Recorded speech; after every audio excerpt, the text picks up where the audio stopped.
everybody, Rebels of Cloud9 here, and today I'm going to do a quick kind of build. I've got a couple Metal Earth kits here. I've got a Metal Earth X-Wing fighter, I have a Metal Earth Star Destroyer, and Darth Vader's TIE fighter, or TIE Advance. And I'm going to be building the Imperial Star Destroyer because it's for my brother. And I'm going to be putting these two away here for a rainy day.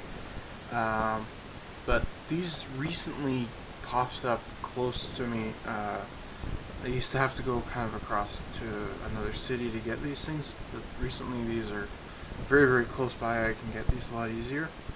So I'm pretty excited. Recently picked up the X-Wing and the Star Destroyer, so the X-Wing is pretty darn cool. And I'd really love the TIE fighter to go with it.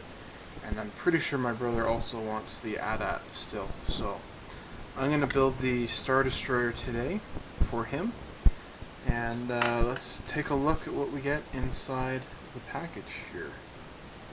This is also, I just wanted to show this really kind of quick. I guess I should make mention. So there's like 3 versions of the packaging. There's, I believe it's an Asian version. It could be a Japanese version. I'm not 100% sure. They're green. There's Yoda on the front. Those are kind of like first edition runs of the kits, as far as I understand. You can still find those quite easily available. But this is kind of like the North American version with this Darth Vader here on the side, and it's kind of this blue-red lava-like texture here.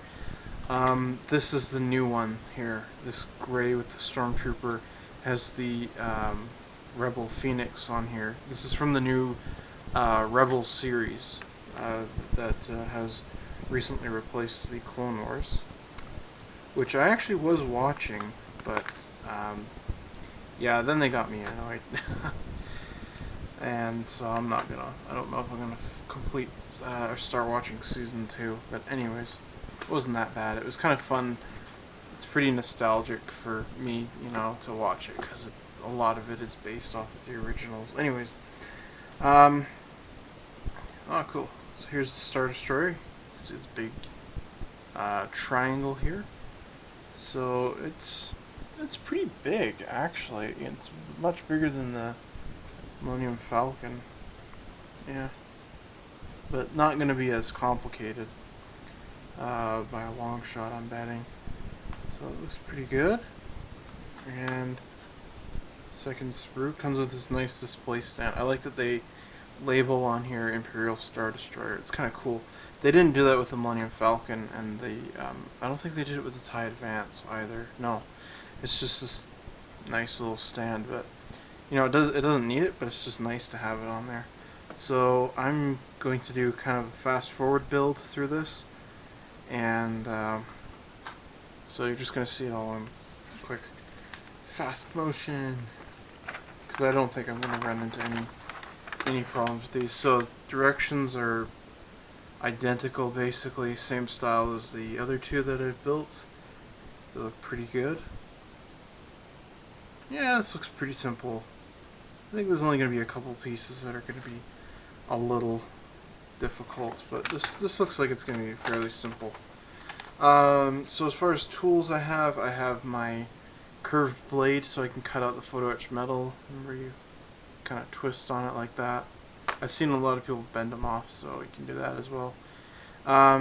Here's a file for photo etched metal, get rid of all the points, and a good pair of tweezers with a flat edge, so I can twist and bend the tabs and whatever else I'll need to do. So I'm going to go get everything else set up here and start building.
Hit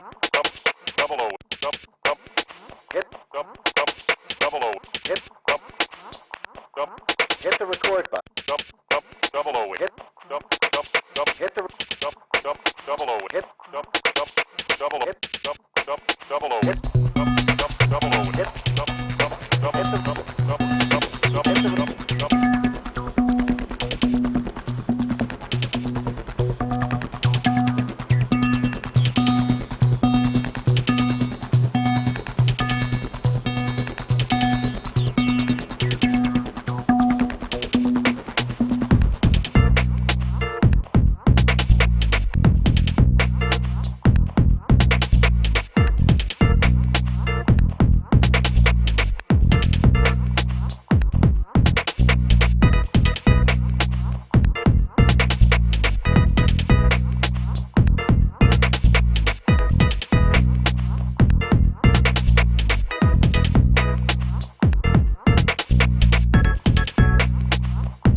Alright guys, it's finished. I'm quite happy with the end result.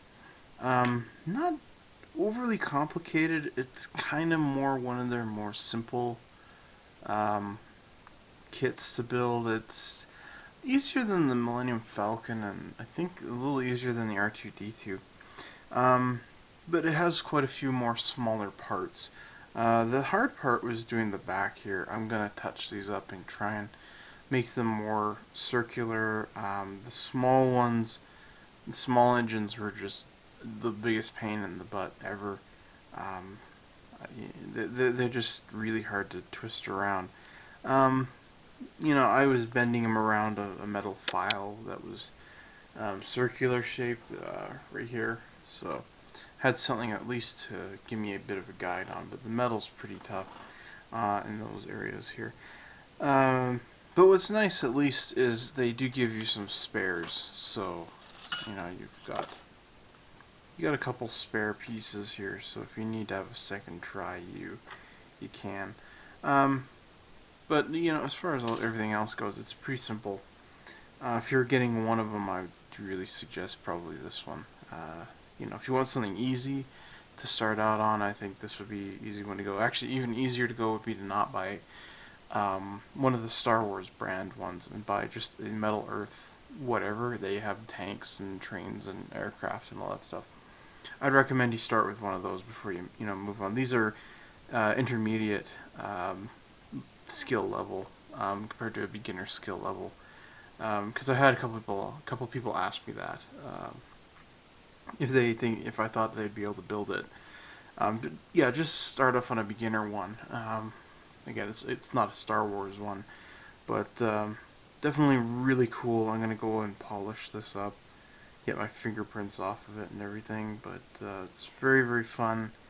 Really enjoyed it. It took me a couple, yeah, a little, yeah, maybe about 2 hours to build. Um, I just, you know, kind of sat here doing nothing today, so I thought I'd just build this for my brother. I think he's gonna really enjoy it. It's pretty big. So let me just like put it up next to the Falcon here. So it's got a nice size to it, which I really like. Um, and yeah, again, it's a little bit more simple than the others. Um, I think the most complicated one is actually going to be the X-wing, because I've seen a couple people building it, and I've seen nothing but bent guns. So that's going to be my my goal whenever I get around to that one to do that. But yeah, these Star Wars ones are definitely really cool. The Star Trek ones are pretty cool, but not as much interest in those right now. Now they have Halo, and there's only one Halo one in there that I actually liked.